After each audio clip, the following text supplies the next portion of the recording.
With every passing day, the world is moving towards new challenges. We are saying this because on one hand, the Israel-Hamas conflict is not over yet. On the other hand, another major attack has taken place. After all, why did 5 countries, including America together, attack Yemen? After this attack, a question is being raised in the eyes of the whole world. That is, will the attacks on ships going from the Red Sea to the Arabian Sea stop now or not? In today's video, we will provide you with a detailed analysis of this before we start. If you are new to the channel and enjoy listening to news related to geopolitics, subscribe to the channel. From the beginning of the conflict in Gaza, the pro-Iranian Houthis began attacks on merchant ships sailing to Israel through the Red Sea. These Houthi attacks threaten the Suez Canal, which is a vital route connecting the Mediterranean Sea to the Red Sea and serves as the fastest route between Europe and Asia, facilitating about 12% of global trade. Due to these developments, many maritime companies have chosen to cease operations in the Red Sea.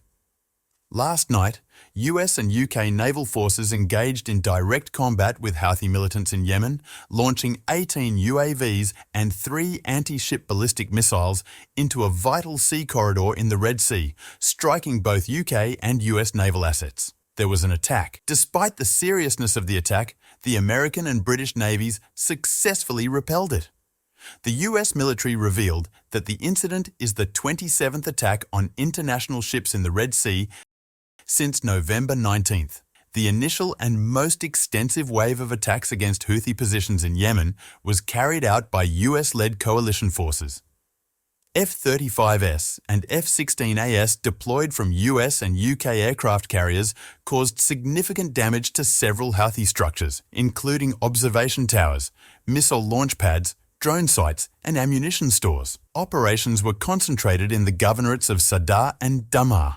Several explosions occurred in Yemen during the morning, with several Iranian-made weapons caches reported in the targeted areas. All these weapon depots were destroyed by American jets along with the weapons present in them. Lieutenant General Alex Growitz, commander of U.S. Air Force Central Command, initially reported that more than 60 targets had been hit using more than 100 precision-guided munitions on 16 Iranian-backed Houthi rebel bases. He specified that Houthi assets targeted included command and control nodes, ammunition storage, launch systems, manufacturing facilities, and air defense radar systems. On Friday afternoon, Lieutenant General Douglas Sims of the Joint Chiefs of Staff announced that an additional 12 locations were targeted, a decision made almost immediately after the initial attacks. The strikes, carried out by fighter aircraft and Tomahawk missiles, struck more than a dozen Houthi targets using missiles launched from air, surface, and sub-platforms. The primary objective was to weaken the Houthis' frequent attacks on ships in the Red Sea. A U.S. official revealed that the USS Florida, a guided missile submarine that entered the Red Sea on November 23rd, played a role in the Yemen operation. The effort also included the USS Philippine Sea guided missile cruiser as well as 2 Arleigh Burke-class guided missile destroyers, USS Gravely and USS Mason. According to the official statement, the U.S. has also deployed 18 fixed-wing aircraft, including F-22SA from the aircraft carrier USS Dwight D. Eisenhower. According to a British government official, 4 British Typhoon jets took off from RAF Akrotiri, a major UK airbase in Cyprus, in the evening local time in support of 2 Voyager air-to-air refuelling tankers. British Armed Forces Minister James Heppey said at least 14 locations were targeted in the successful raid. Heading south, they rendezvoused with their US counterparts and pursued 2 specific targets in Houthi-controlled Yemen, both known for launching drone and missile strikes. The UK convoy, according to the source, was no longer part of immediate plans. Rear Admiral Emmanuel Slar, the Joint Commander of French forces in the Red Sea region, emphasized that French naval personnel were actively patrolling the waters where the Houthis operate. He clarified that the French Navy operates independently under national command and is not subordinate to the United States, but they collaborate closely and share intelligence. A senior US military official acknowledged the difficulty of providing an exact assessment of the proportion of Houthi assets damaged in the strikes, but affirmed that it was substantial. The official elaborated on the use of precision-guided weapons to target specific locations, aiming to destroy assets while minimizing collateral damage. Emphasizing their commitment to avoiding civilian population centers, the official stated, "We are focused on very precise capabilities using precision weapons in highly specific locations." The airstrikes, criticized by numerous Middle Eastern governments, resulted in 5 fatalities and 6 injuries, according to Yahya Sarr, a military spokesman for the rebels. Despite this, he asserted that these airstrikes wouldn't deter future Houthi attacks on ships. The move came after the Biden administration and its allies had warned the Iranian-backed extremist group, holding them accountable for their assaults on merchant ships. President Joe Biden explained that he ordered the operation in direct response to the unprecedented Houthi attacks on international naval vessels in the Red Sea. The collaborative effort involved US military forces, along with the United Kingdom and the cooperation of Australia, Bahrain, Canada, and the Netherlands. The targeted sites were identified as posing a threat to Yemen's freedom of navigation in one of the world's most crucial waterways, as per a statement issued by the White House. President Biden emphasized a readiness to take further action if needed to safeguard people and ensure the unimpeded flow of international trade.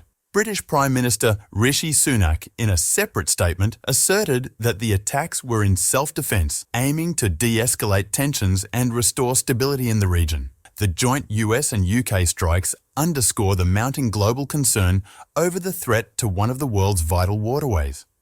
While the US initially sought to avoid direct strikes on Yemen to prevent escalation amid tensions from the Israel-Hamas conflict, ongoing Houthi assaults on international commerce ultimately prompted the coalition to take action. Although the US has previously conducted strikes on Iranian proxy ships in Iraq and Syria during the Gaza conflict, the recent attacks on Tuesday marked the first documented strike against the Houthis in Yemen. These strikes were prompted by escalating tensions, particularly due to the attacks in the Red Sea. Notably, Defense Secretary Lloyd Austin, dealing with complications from prostate cancer surgery, oversaw and directed the strikes from the hospital, utilizing a secure communications suite. The Pentagon had previously indicated that the US was contemplating strikes on Houthi sites in Yemen as a response to the Red Sea attacks, emphasizing that any assaults on the US Navy would elicit a robust reaction. It was also mentioned that the Houthis had repositioned military equipment and fortified their defenses in anticipation of potential US strikes. Despite the Houthis' precautions, the recent US-led coalition strikes seem to have dealt them a significant blow. Additionally, the Houthis have suffered losses, including thousands of Iranian-made weapons, which could substantially diminish the group's firepower. President Biden has been reviewing military strike options against multiple locations in Yemen in recent weeks in preparation for potential conflicts in the Middle East. However, there has been a cautious approach due to concerns about getting entangled in a broader confrontation, as US officials suspect Iran's ultimate intentions. Nevertheless, the White House has unequivocally stated that the repeated Houthi attacks on international trade routes in the southern Red Sea are deemed unacceptable. The recent attacks have compelled some of the world's major shipping corporations to divert their routes around the affected region, opting to sail across the African continent and adding thousands of miles to their global commerce routes. Major General Pat Ryder, a spokesperson for the Pentagon, emphasized that Iran bears responsibility in preventing the Houthis' reckless, dangerous, and illegal activities. He issued a warning of consequences if such activities persisted, just hours before the attack occurred. Hussein al-Ai, the Houthi deputy foreign minister, raised concerns that Yemen was becoming the target of a significant aggressive attack. Houthi leader Abdul Malik al-Houthi asserted that any US attack on Yemen would not go unanswered, cryptically hinting that the response would go beyond targeting US ships at sea.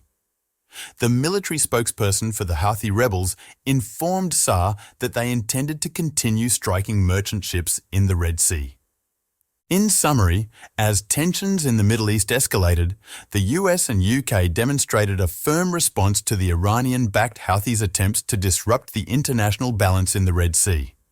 The message conveyed was that, regardless of regional threats, as long as the joint coalition forces uphold policies promoting peace and tranquility, neither Iran nor any armed organizations supported by Iran would be able to disturb the established order. Thank you for staying informed with us.